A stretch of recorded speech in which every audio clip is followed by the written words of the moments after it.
Thank you so much. लोग हैं क्या ध्यान में? यस मैम, लग रहा है।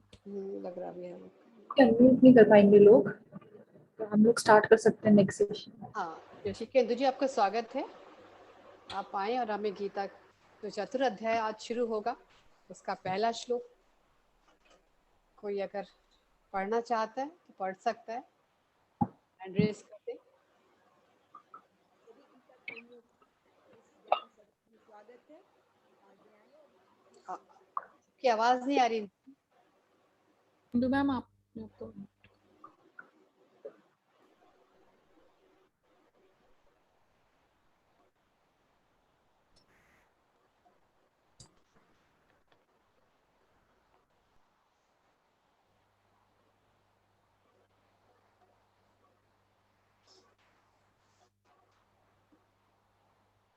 सिंधु जी। अब आ रही है आवाज? हाँ जी आ रही है, अब आ रही है दीदी। तो सभी का स्वागत है। तो हमने पिछले सप्ताह तीसरा अध्याय पूर्ण किया था, तो आज हम उससे आगे चतुर्थ अध्याय में बढ़ते हैं। तो तीसरे अध्याय में हमने सीखा था कि हमें इंद्रियों को वश में करके निष्काम कर्म करने चाहिए, और जो भी हम काम करें, निष्काम कर्म जो करें हम उन्हें हम क्या करें, ईश्वर के समर्पण कर दें। तो ऐसा करने से जो कर्म हम करेंगे वो बंधन कारक नहीं होंगे।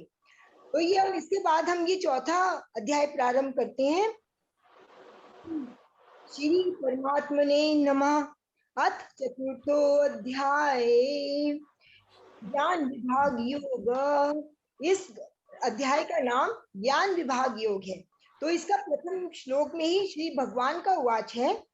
श्री भगवान वाच इमं विवस्वते योगम प्रोक्तवान हम अव्ययम विवस्वान मनवे प्राह मनुरिक्ष्वाक बेब्रवीत।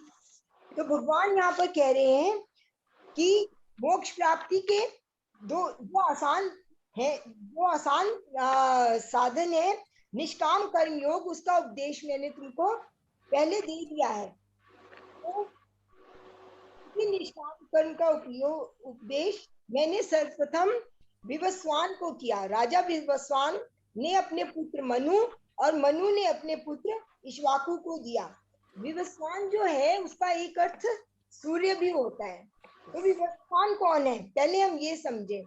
तो त्रेता युग के प्रारंभ में एक बहुत ही बड़े नामी प्रतापी राजा हुए हैं, बहुत ही धार्मिक राजा हुए हैं, उनका नाम विवस्वान था। तो सबसे पहले भगवान ने उनको ये उपदेश दिया, और वो सूर्यवंश उन्हीं से स्टार्ट हुआ। और इसी वंश में आगे चल के हमने देखते हैं कि राजा दशरथ और श्री रामचंद्र जी का जन्म भी इसी सूर्यवंश में हुआ। तो भगवान आगे कहते हैं कि अर्जुन को बता रहे हैं कि कर्म योग की जो मैं बात तुझे बता रहा हूँ ये आज की बात नहीं है, ये तो बहुत पुरातन है। सृष्टि के बहुत आरंभ में मैंने यही उपदेश जो था विवस्वान को दिया था।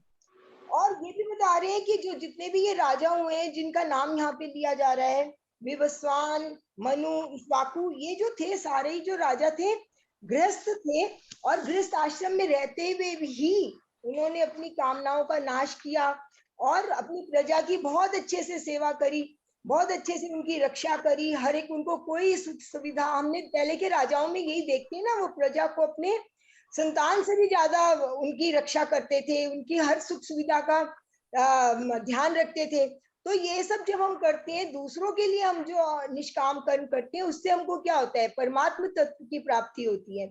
तो वहां उस समय के जो गृहस्थ आश्रम में रहते हुए भी ऋषियों के समान राजाओं ने काम किया। तो इसी प्रकार वो कह रहे हैं अर्जुन को कि अर्जुन तुम भी तो राजघराने के हो, और उसके साथ साथ तुम क्या हो, गृहस्थ भी हो।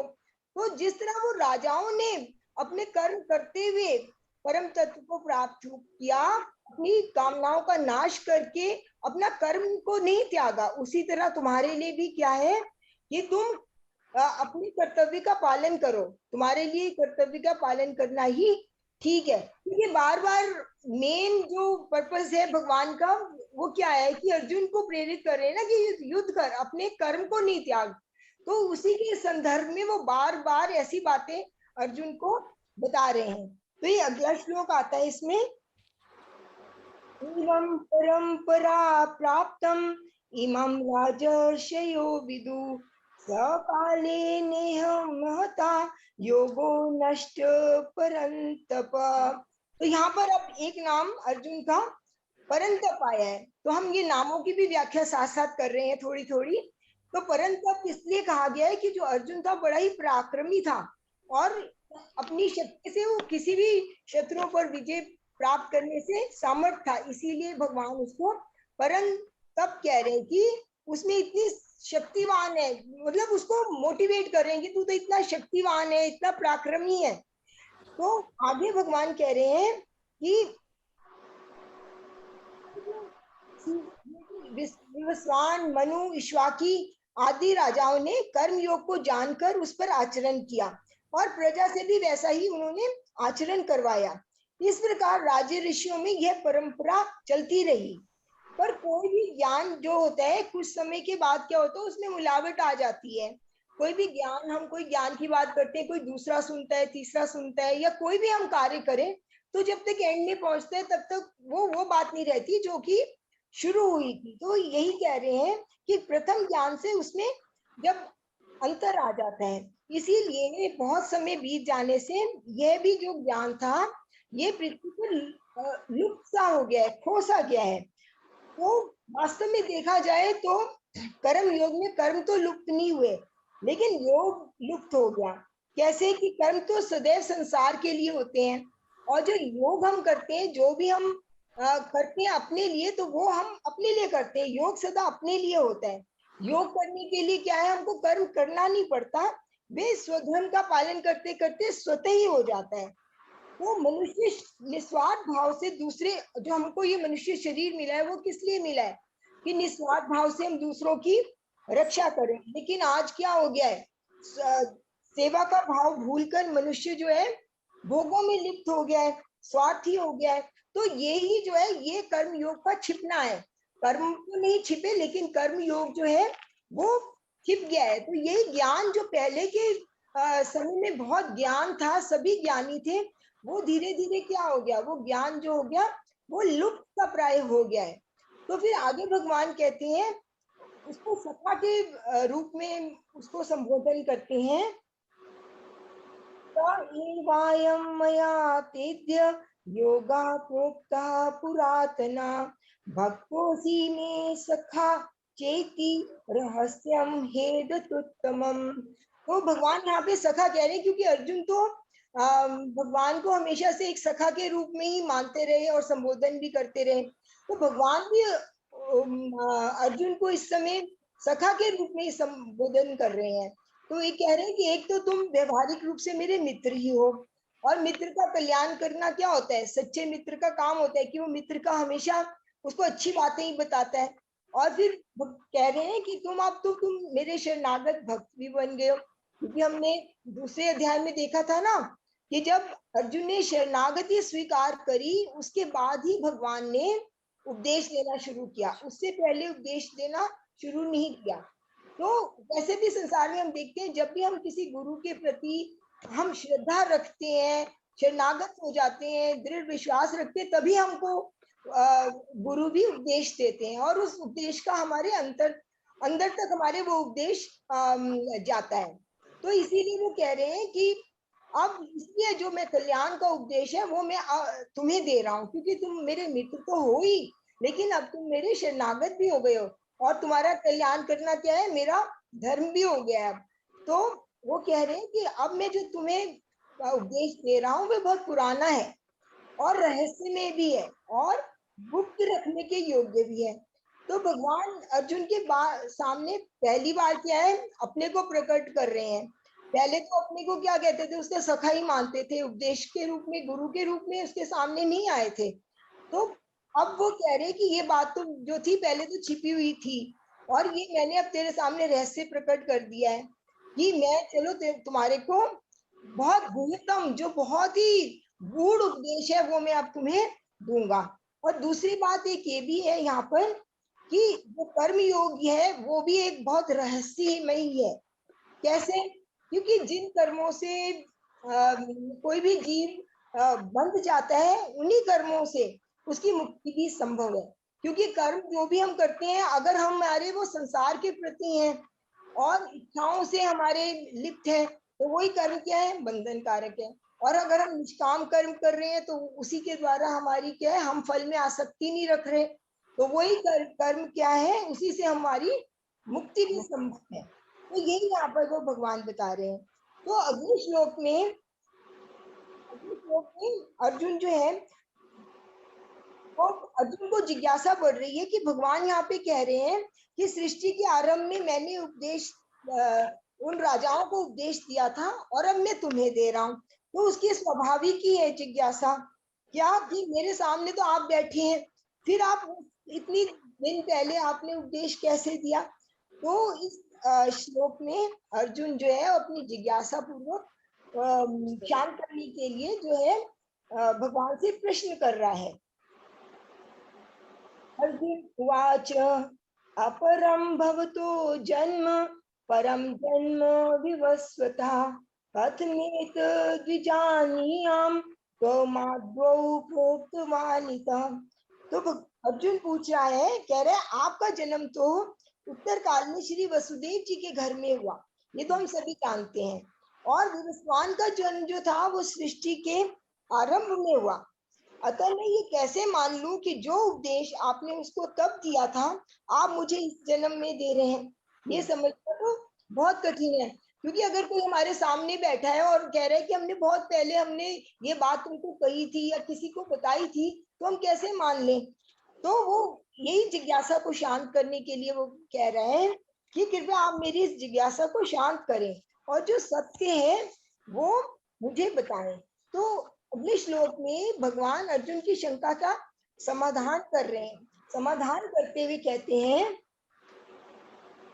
भगवान वाचा बहुनी मे व्यतीतानि जन्मानि तव चार्जुन तानि हम वेद सर्वाणि न त्वं वेद परन्तप।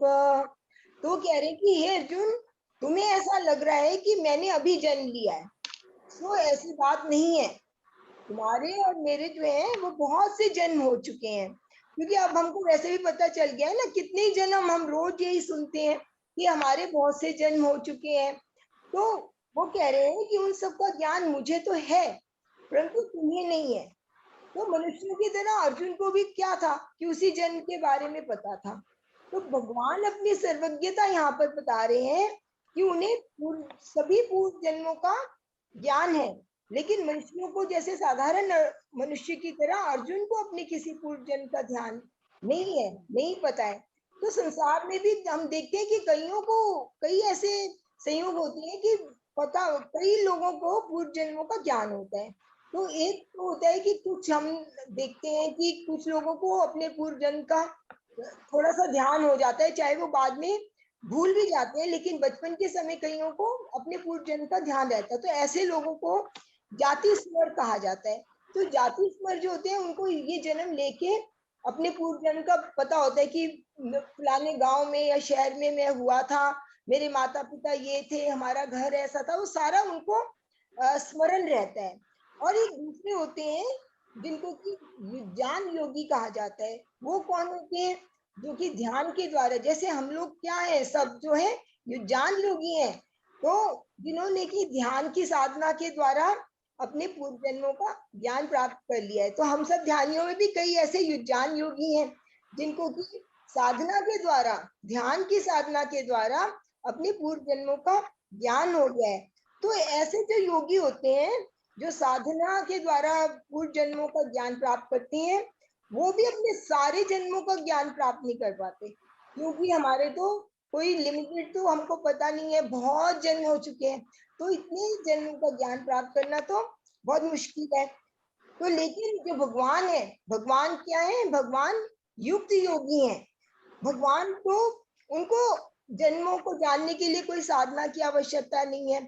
उनको तो अपने सब जन्मों का भी और बाकी सभी के सभी जितने जीव है उनके भी सब जन्मों का जो ज्ञान है सदा ही उनका बना रहता है। तो हमको क्या है, ध्यान के द्वारा हम भी अपने पूर्व जन्मों का पता लगा सकते हैं। तो अगले श्लोक में भगवान ने बताया है, अजोपि सन् वै आत्मा भूतानामीश्वरोऽपि सन् प्रकृतिं स्वामिधिष्ठाय संभवात्म्यात्ममायया। कि यद्यपि मैं अजन्मा और अविनाशी हूँ और सब प्राणियों का स्वामी हूँ, लेकिन फिर भी क्या है कि अपनी प्रकृति में स्थित होकर योग माया से मैं प्रकट होता हूँ। हमने देखा ना कि भगवान अवतार लेते हैं, तो फिर वो कह रहे हैं कि मैं अपनी योग माया से प्रकट होता हूँ। इस श्लोक में 6 बातों का वर्णन हुआ है। आज अवय ईश्वर, ये तो 3 बातें क्या है, भगवान की हैं। अजो अपि सन्न वै आत्मा, ये आया है। तो अज, अवय और ईश्वर, ये क्या है, 3 भगवान की बातें हैं। और प्रकृति और योग माया जो है, ये जो है भगवान की शक्तियां हैं। और एक बात और आई है, वो क्या, भगवान के प्रकट होने की बात। तो यहाँ पे जो आया है कि अजो, अजय मतलब जिसका जन्म नहीं होता, और अव्यय, अव्यय क्या है, जो अविनाशी है। तो साधारण पुरुषों की तरह भगवान कह रहे हैं कि मेरा साधारण पुरुषों की तरह जन्म नहीं होता और मृत्यु भी नहीं होती। और मनुष्य तो कर्म के बंधनों के कारण जन्म भी लेते हैं और मृत्यु को भी प्राप्त होते हैं। और जन्म उनका कैसे होता है, वे प्रकृति के वश में है। हमने देखा था ना, त्रिगुणात्मक प्रकृति है, तो उसके कारण ही कहाँ पे जन्म होगा, कैसे होगा, ये सब पहले से ही प्रकृति जैसे उसके गुण होते हैं उसके अकॉर्डिंग ही होता है। तो प्रकृति के वश में है। परंतु प्रकट होना, अंतर्ध्यान होना, ये भगवान जो है वो प्रकृति उनके वश में है। तो उनकी ये अलौकिक लीलाएं हैं, जो उनका प्रकट होना है, ये सब वो लीलाएं करते हैं, जो हमको ऐसे लगता है कि उनका जन्म हुआ है। तो ईश्वर होते हुए भी भगवान क्या है, अब जब अवतार लेते हैं तो छोटे रूप में ही छोटे रूप को धारण करते हैं और वैसे काम ही करते हैं। जैसे हमने कृष्ण लीलाएं भी पढ़ते हैं, सुनते हैं कि उन्होंने कैसी बाल लीलाएं, कितनी अच्छी अच्छी बाल लीलाएं की। फिर गोपियों के साथ रास रचाया, अपनी माता के साथ, यशोदा माता के साथ, नंद बाबा के साथ कितनी लीलाएं की।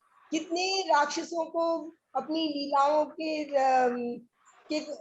थ्रू उन्होंने मारा, कितनी बहुत लीलाएं की। तो जो और यहाँ पर क्या है कि अर्जुन के सारथी भी वो बने हुए हैं, गीता का उपदेश भी दे रहे हैं। तो इस तरह बहुत से रूपों में वो प्रकट होते हैं। और जो मनुष्य प्रकृति के 3 गुणों के अधीन है, लेकिन प्रकृति जो है भगवान के वश में है।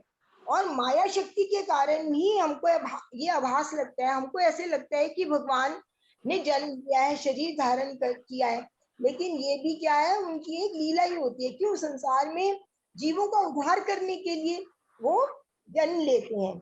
तो हमें पता चलता है कि भगवान अवतार लेते हैं, पर वो क्यों लेते हैं, ये हम आगे आगे आगे अगले श्लोक में पढ़ेंगे, जो कि बहुत ही जो है कि फेमस श्लोक है, अगले 2 जो श्लोक है। और हमने वो कोई भी, मुझे नहीं लगता कि कोई भी ऐसा होगा जिसने ये श्लोक नहीं सुने होंगे। यदा यदा हि धर्मस्य ग्लानिर्भवति भारत, अभ्युत्थानं धर्मस्य तदात्मानं सृजाम्यहम्। परित्राणाय साधूनां विनाशाय च दुष्कृतां धर्मसंस्थापनार्थाय संभवामि युगे। यहाँ पर ये उन्होंने कहा है कि जब, हे अर्जुन, जब जब धर्म की हानि होती है और धर्म की वृद्धि होती है, अधर्म की वृद्धि होती है और धर्म की हानि होती है, तब तब मैं धरती पर क्या है, प्रकट होता हूँ।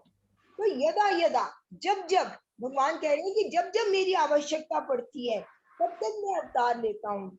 मुख्य कारण क्या है, अधर्म का बढ़ना। जब जब भी जो नास्तिक, पापी, दुराचारी, अन्यायी लोग जो हैं, वो अत्याचार उनका अच्छे लोगों पर बढ़ जाता है, और जो ऐसे लोगों पर जो कि धर्मात्मा है, धर्म की ओर चलते हैं, निरपराध हैं, निर्बल हैं, कमजोर हैं, तो उन पर क्या है, उनका अत्याचार जब बढ़ जाता है तो मुझे संसार में प्रकट होना ही पड़ता है।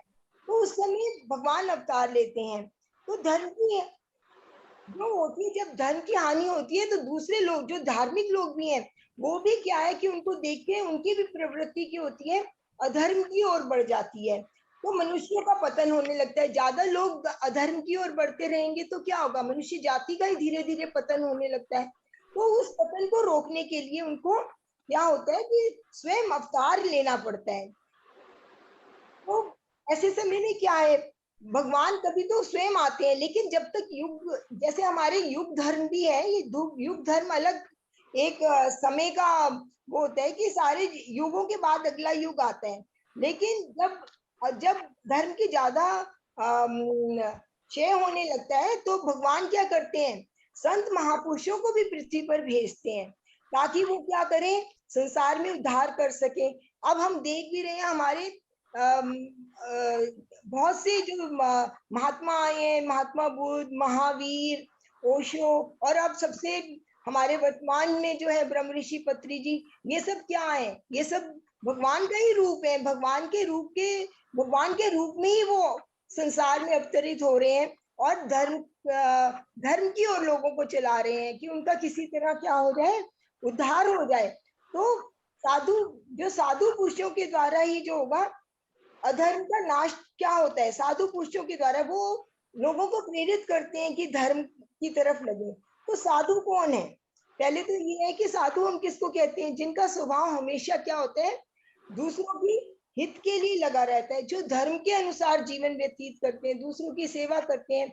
अपना उनके लिए कुछ नहीं, वो अपना कुछ नहीं मानते, सब कुछ उनका जीवन जो है परोपकार के लिए, सर्वभूत हितेरता का वो पालन करते हैं कि जैसे भी हो, जिस तरह भी कर सके, वो सब प्राणियों को अच्छे रास्ते पर लगाएं, उनका सबका उद्धार कर सके। और दुष्ट हम किसको मानते हैं, ऐसे व्यक्तियों को जो अधर्म में जीवन जी रहे हैं, हिंसा कर रहे हैं और दूसरों की वस्तुओं पर अपना अधिकार जमा रहे हैं, लोभी हैं, है ना, और समाज के नियमों का पालन नहीं कर रहे और ऐसे काम कर रहे हैं जो करने योग्य नहीं है। तो ये सब जो दुष्ट लोगों का विनाश के लिए और धर्म पे लोगों को चलाने के लिए साधु पुरुष आते हैं।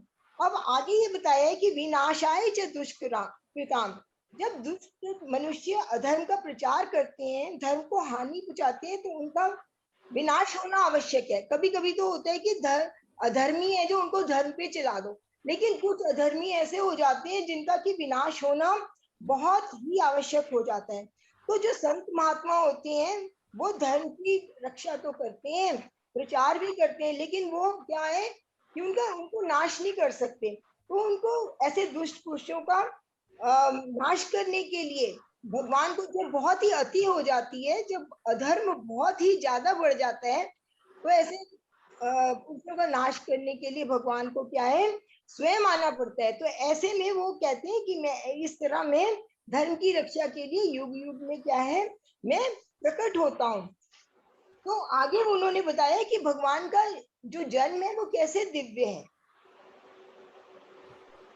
कर्म च मे दिव्यम एवं यो वेति तत्वता त्यक्त्वा देहं पुनर्जन्म नैति मामेति सो अर्जुन। तो भगवान कह रहे हैं कि हे अर्जुन, मेरा जन्म और मेरा कर्म जो है दोनों ही दिव्य है, मतलब अलग है, मनुष्यों के जैसे नहीं है, अलौकिक है। तो ये जो है, जो इस तत्व को जान लेता है वो प्राण त्यागने के बाद भी उसका जो है वो जन्म नहीं होता उसका, और वो मुझे ही प्राप्त होता है। तो भगवान जो है उनका जन्म और मृत्यु वो अलौकिक है, यानी वो वैसे तो वो अजन्मा और अविनाशी है। उनका मनुष्य रूप में अवतार साधारण मनुष्य की तरह तो होता नहीं, उनका जन्म माया का एक खेल है, एक लीला है। मनुष्य रूप में दिखते हुए भी उनका जो शरीर होता है वो चिन्ह है, अर्थात वो चेतन स्वरूप में ही होते हैं। हमको ऐसा लगता है कि वो शरीर है, लेकिन वो जो है एक एनर्जी, एक चेतना स्वरूप होते हैं। जिस तरह मानव का जो शरीर है वो तो हमको सबको पता है कि क्या है, पंच तत्वों से बना है। हम कहते नहीं ना, पंच तत्वों का शरीर है, पंच तत्वों में ही मिल जाएगा। तो लेकिन जो होता है उनका, और अपने कर्मों के कारण हमको ये जो होता है, हमको शरीर मिलता है। एक जन्म से दूसरे जन्म में जब हम जाते हैं तो अपने कर्मों के कारण मिलता है। लेकिन भगवान का जो ऐसा है, उनके कर्म, उनका जन्म जो होता है वो कर्मवश नहीं होता, वो अपनी इच्छा से शरीर धारण कर सकते हैं। तो केवल धर्म की स्थापना और संसार के उद्धार के लिए अपनी योग माया के द्वारा जो होता है वो सगुण रूप में प्रकट होते हैं। क्योंकि हम तो जब वो प्रकट होते हैं तब तो हमको यही लगता है ना कि वो सारा खा रहे हैं, पी रहे हैं, सो रहे हैं, जा रहे हैं, आ रहे हैं, सब कुछ हमको संसार के मनुष्यों की तरह ही वो प्रतीत होता है। लेकिन उनका जो होता है, जो वो है, अपनी योग माया के द्वारा प्रकट होते हैं। और पंच तत्वों का उनका जो होता है वो शरीर नहीं बना होता। और उनमें क्या होता है, वो क्रियाएं तो करते हैं, सारी क्रियाएं करते हैं, लेकिन वो एक अकर्ता के रूप में रहते हैं। उनमें अभिमान नहीं होता, निरासक्त होते हैं, वो किसी से भी कृत्य के रूप में होते हैं। उनको किसी से ना वैर है, ना मोह है, किसी से भी कुछ है, अनासक्त है वो। तो इस तत्व को वो कहते हैं, जो इस तत्व को जान लेते हैं, मेरे को, मेरी इस दिव्यता को जो जान लेते हैं और इस सत्य को जान लेते हैं, वो जो है वो मुझको ही प्राप्त होते हैं। तो ये हमको यहाँ पर ये भी उपदेश दे रहे हैं कि जो आत्मज्ञान को अहम ब्रह्मास्मि हम मानते भी हैं, तो जो आत्मज्ञान को प्राप्त हो गया है, जिसने अपनी आत्मा का ज्ञान प्राप्त कर लिया है, तो आत्मा के ज्ञान से ही परमात्मा का, क्योंकि हम तो परमात्मा का अंश हैं, और जैसे परमात्मा है वैसे ही आत्मा भी क्या अजर अमर अविनाशी है। तो जिसने आत्मा को जान लिया है, वो उसका जीवन क्या है, वो जीवन मुक्त हो गया है, वो मुझको ही प्राप्त कर लेता है, मुझ में ही मिल जाता है। क्योंकि संसार से निरासक्त भाव से जब हम कर्म करते हैं तो हमको बंधन नहीं लगेंगे। जब हमारी आसक्ति संसार में नहीं है और हम अपना कर्म भी कर रहे हैं, फलासक्त होकर नहीं कर रहे, तो उसके बाद क्या है, जन्म मृत्यु के बंधनों से वो मनुष्य मुक्त हो जाता है। उसको मुक्ति का साधन क्या है, जन्म मृत्यु के बंधनों से मुक्त हो जाना वही है कि हम परमात्मा में एक रस हो जाए। परमात्मा के जैसे दिव्य गुण है, निरासक्त भाव, वो हमारे में आ जाएगा, तो हम भी क्या बन गए, हम भी परमात्मा बन गए, है ना। तो ये हम आगे, इसका आखिरी श्लोक आ रहा है, वीतराग भय क्रोधा मन्मया मामुपाश्रिता बहवो ज्ञान तपसा पूता मद्भावमागता। तो संसार के नाशवान पदार्थों में आसक्ति से क्या होता है, भय, क्रोध, लोभ, मोह, कामना, ये सब होते हैं, दोषों की उत्पत्ति होती है। यानी कि जो अटैचमेंट, अगर हम किसी आसक्ति नहीं रखते, अटैचमेंट नहीं रखते, तो ये जो दोष हमारे में आ जाते हैं, किस कारण आते हैं, आसक्ति के कारण आते हैं। जब हम आसक्ति नहीं रखते, वीत, राग, क्रोध, भय, ये जो सारे दोष हैं आसक्ति के कारण है, और आसक्ति हटा देते हैं तो ये जो है वो स्वयं ही हट जाते हैं। तो पदार्थों को अपना ना मानना और अपने लिए ना मानना, और दूसरों का और दूसरों के लिए मानना, ये अगर हम समझ ले तो अपने आप ही हमारा क्या है, निरासक्त हो जाएंगे, हमारी आसक्ति अपने आप ही हट जाएगी। तो क्योंकि सारे दोष ये जो है, भय, क्रोध, लोभ, मोह, अहंकार, ये आसक्ति पर ही आश्रित है। और आत्मज्ञान होने से क्या होता है कि सांसारिक विषयों के प्रति हमारी जो आसक्ति है वो समाप्त हो जाती है। फिर वो हम क्या हो जाते हैं, ज्ञान युक्त हो जाते हैं, हमको आत्मा का ज्ञान हो जाता है कि हम आत्म तत्व हैं, और हमारा जो स्वरूप है वो भी नित्य विनाशी है। और ये जो हमारा परिवर्तन जो हम देखते हैं वो मात्र शारीरिक परिवर्तन है, शारीरिक उसका गुण है। और मनुष्य जो होता है, अब जब हमको ये पता चल गया तो मनुष्य क्या हो जाता है, अभय हो जाता है, उसको कोई भय नहीं रह जाता, उसके सारे भय जो होते हैं अपने आप मिट जाते हैं। अब जब उसमें भय भी नहीं रहा, उसके सारे दोष भी नष्ट हो गए, तो वो क्या बन गया, वो पर ब्रह्म में ही आश्रित पुरुष के समान हो जाता है, ब्रह्म का भक्त हो जाता है और उसी में लीन हो जाता है। उसी को हम क्या कहते हैं, ब्रह्मलीन हो गए और ब्रह्मनिष्ठ हो गए। तो भगवान कह रहे हैं कि मेरे ऐसे बहुत से भक्त हैं, बहुत से ऐसे भक्त हैं जो जिन्होंने ज्ञान और तप से पवित्र होकर मेरी ही प्राप्ति कर ली है। मेरी प्राप्ति यानी ब्रह्म को प्राप्त उन्होंने कर लिया है। तो ब्रह्म को प्राप्त करने के लिए जो है वो सभी स्वतंत्र है, कोई भी ब्रह्म को प्राप्त कर सकता है। कैसे कर सकते हैं हम, कि हम भी अपने कर्मों के द्वारा अपने दिव्य कर्म करें, अपने कर्मों के द्वारा जो है हम अपने जीवन को दिव्य बनाएं। आत्मज्ञान प्राप्त करें, ध्यान गहरे से गहरा करें। आत्मा का ज्ञान ही श्रेष्ठ ज्ञान है। जब तक हम आत्मा का ज्ञान नहीं होगा तो हम ब्रह्मास्मि को कैसे पाएंगे, हम कैसे कहेंगे कि हम भी ब्रह्म है। तो यहीं पर ये भगवान बार बार अनासक्ति का ही बता रहे हैं कि हमको क्या है कि आसक्ति नहीं रखनी। आसक्ति नहीं रखते, आसक्ति जो है जड़ है, क्योंकि हम इच्छाएं रखते हैं, फिर उसमें आसक्ति हो जाती है। तो हम ब्रह्मास्मि के पथ पर चल सकते हैं और हम अधिक ध्यान करें और अच्छे गुणों को अपनाएं। तो यही यहाँ पर भगवान ने बताया है। तो यहीं पर ये हम आज विराम देते हैं। तो ये 10 श्लोक तक हो गया। अगले आगे से हम 11वें श्लोक से लेंगे। धन्यवाद। जय श्री कृष्ण। थैंक यू इंद्र जी, बहुत अच्छा। Thank you ma'am, thank you ma'am. बहुत आनंद आता है सुनने में जी। जितनी बार सुनो गीता में कुछ नया ही निकल कर आता है गीता जी में, है ना। बहुत सुंदर। हाँ, तो फ्रेंड्स कोई क्वेश्चन पूछना चाहेगा इंदु जी से इस अध्याय से रिलेटेड, या फिर कोई अपना एक्सचेंज करना चाहता है एक्सपीरियंस? तो हाँ, कोई विचार विमर्श करना चाहिए किसी श्लोक के बारे में। हम भी आपकी तरह इस पथ पर चल रहे हैं, तो या कुछ और कोई बताना चाहता है बता सकता है, बिल्कुल। Everyone is welcome. कोई भी बताएं। यस, योगराज जी स्माइल कर रहे हैं, कुछ बताना चाहते हैं? अनम्यूट कर लें अपने आप को, अनम्यूट कर लें पहले। अच्छा, अभी अनम्यूट नहीं हुआ? हो गया सर। अब हो गया। हाँ, अब हो गया। हाँ जी, आवाज। मैं तो इनका धन्यवाद करना चाहता हूँ। आभारी हूँ कि गीता ज्ञान हमें मिल रहा है इनके जरिए, और मुझे बड़ी खुशी हुई कि इस हफ्ते हमें पूरा ही ज्ञान मिलेगा इस बारे में। मेरे साथ कल बड़ा अजीब हुआ। मैंने रजिस्ट्रेशन भी कराई हुई थी वहां जाने के लिए। अच्छा। हाँ जी। तो कल मुझे परसों शाम से मुझे बुखार हो गया। तो बुखार होने से तो फिर वहां मैं जा नहीं सकता, क्योंकि इसमें इन्फेक्शन का डर रहता है सबको। तो मैं वंचित रह गया अच्छा। दर्शन करने से।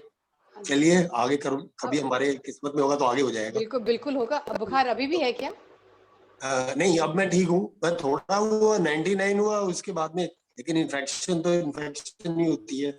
वैसे भी वहाँ खांसी जुकाम बुखार वाले को नहीं जाना चाहिए, क्योंकि ये था कि हम सबसे मिल लेते। आप लोग भी आए थे, तो मैंने यूट्यूब में देख लिया सब कुछ। अच्छा, मैं बिल्कुल अपडेट कर लिया अपने आप को जी। Very good. बहुत ग्रुप में भी डाल दिया था ना, मिस्टर खुराना हाँ ने जी, भी डाला था मैंने ग्रुप में। कल देख लिया, 2 घंटे के करीब था, तो मैं सारा उसको देख लिया। तो फिर आएंगे, आते रहते सर, तो 2-3 महीने बाद 3 महीने बाद जी आ जाते हैं। नहीं, और योगराज जी आप आत्मा जी। से वहां पहुंचे हुए थे जब आपने मन में सोच लिया ना। जब हाँ हम जी, मन में कुछ सोच लेते हैं तो हम वहीं पहुंचे होते हैं। आत्मा से आप वहीं ये बात आपकी ठीक है। मुझे ध्यान वही रहा 11 बजे से 1-2 बजे तक, ध्यान वही रहा। अच्छा, वो सूक्ष्म रूप से तो पहुंच ही गए आप। हाँ जी, हाँ जी, फिजिकली वहाँ नहीं था, मेंटली। नहीं, मैं कहती हूँ ना कि मनसा वाचा आपने सही कहा, आपने सही कोई कहा। भी कर्म करने के लिए सबसे पहले हम उसका मन में सोचते हैं कि हम ये करेंगे, फिर उसको आगे हम प्रोसीड करते हाँ हैं जी, ना। आगे तो हमारे वश जी। में कई बार नहीं होता है। अब कल आपके वश में नहीं था वहां जाना, लेकिन मन से तो हाँ आपने बस। करी ना कि मैं जाऊंगा, मैं मिलूंगा, तो आप मन से भी पहुंचे हाँ हुए जी, थे। तो ऐसे मत हाँ सोचिए। बाकी तो जो संयोग होता है, जब मिलना है तो तभी मिलना है बिल्कुल। ना? हाँ, बिल्कुल बिल्कुल ऐसा मत बिल्कुल। सोचिए। ये मैंने फिर ये अपने आप को समझाया कि पत्री जी कहते होंगे 1 महीना तो हुआ है अभी जुड़े हुए हमारे साथ, 2 महीने, और अभी से दर्शन करना चाहते हो, अभी वेट करो, अभी और तपस्या करो। नहीं नहीं, ऐसा नहीं होगा, तपस्या नहीं होगा। अभी कोई कारण होगा, कोई तो कारण होगा, है ना। जी जी जी, बिल्कुल। चलिए, मैम प्रेमलता जी बहुत का अच्छा हैंड लगा रेज था। आप थैंक यू, लोगों से बातचीत करके, बहुत अच्छा। थैंक यू भाई, धन्यवाद। थैंक यू योगराज भाई, thank you. Thank you sir. Ma'am ये प्रेमलता जी का हैंड रेज था, नीचे कर लिया मैंने। अच्छा, अननोन हो गया फिर। हेलो प्रेमलता जी, आप कुछ कहना चाहती हैं? अनम्यूट तो क्या हुआ उन्होंने अपने आप को। हाँ जी। हाँ मैम, पर वो मेरे पता नहीं मोबाइल में मेरे क्या हो गया। अच्छा, हाँ प्रेमलता जी, अनम्यूट भी कर लिया मैम आपने, वीडियो भी ऑन कर लीजिए अपना। भी ऑन था वीडियो इनका। अच्छा अच्छा, नहीं कुछ हो रहा है पता नहीं प्रॉब्लम। मैम कि कुछ हो, हाँ समस्या हो रही है मैम। कोई बात नहीं, वैसे ही बता दीजिए। मैं पहचान रही हूँ, आपका आवाज आ आवाज से रही? पहचान रही हूँ। आप एमपी वाले अच्छा टीम कहाँ आजकल कहीं गई हुई है, शायद गाँव गई हुई है कहीं? हाँ मैम, पैमरदा मैं गांव पे हूँ। अच्छा अच्छा, वहां से अटेंड कर रही है क्लास? हाँ मैम, आज मैं बिल्कुल इंतजार कर रही थी क्लास का। अच्छा, तो कुछ हाँ मैम, पूछना मैं चाहते हैं तो गीता के बारे में, गीता जी के बारे में? हाँ नहीं जी, हाँ मैं गीता का ज्ञान तो सुन ही रही हूँ। अच्छा, मुझे तो बताइए। आप लोगों को सबको धन्यवाद देना था मैम। मैं ओके। 4 महीने से जुड़ी हूँ, मतलब मैं मार्च से। बहुत अच्छी मैम बात। बहुत अच्छे अच्छे अनुभव हो रहा है मैम, मेरी तो लाइफ ही चेंज हो गई बिल्कुल। अच्छा, वेरी बिल्कुल वेजिटेरियन बन गई हूँ मैं, बिल्कुल गुस्सा मेरा बिल्कुल शांत हो गया है, मैंने लहसुन भी छोड़ दिया है। बहुत अच्छे अच्छे विचार आने लगे हैं, बहुत अच्छे अच्छे अनुभव हो रहे हैं मैम। बहुत अच्छी बात है। फिर तो आप अपने लिए क्लैपिंग करिए, हम सब आपके लिए क्लैपिंग करें। जी। Very good. और मैम बस मेरा ये काम है सबको जोड़ना, ध्यान के बारे में बताना। बस यही सेवा करनी है, बस जितना सीख रहे मेरा सबको काम। जगाते चले सबको।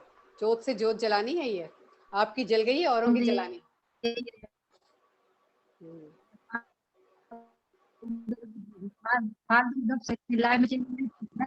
सभी मास्टरों का, जितने पैरामिड मास्टर हैं तो कोटि कोटि धन्यवाद मैम दिल से। मेरी इतनी लाइफ चेंज हुई, मैं तो कभी सोचा भी नहीं था कि मेरे में इतना बदलाव आएगा। मैंने इतने रात दिन इतना सोती थी, मेरे तो बिल्कुल 12 बजे रात में सोती हूँ और 4 बजे से उठ जाती हूँ शेष वितरण के लिए। दिन में भी देखो नहीं सो, इतनी एनर्जी है कि हम क्या बता नहीं सकते मैम। ऐसी लगन लग गई है, इतना ध्यान कर रही हूँ, बहुत अच्छी बात। थैंक यू, थैंक यू इसके प्रेरणा अलावा दीदी। कुछ भी नहीं दिखाई देता। थैंक यू मैम, बहुत बहुत धन्यवाद। Thank you. Thank you. कोई और कुछ कहना चाहता है, कोई एक्सपीरियंस शेयर करना चाहता है?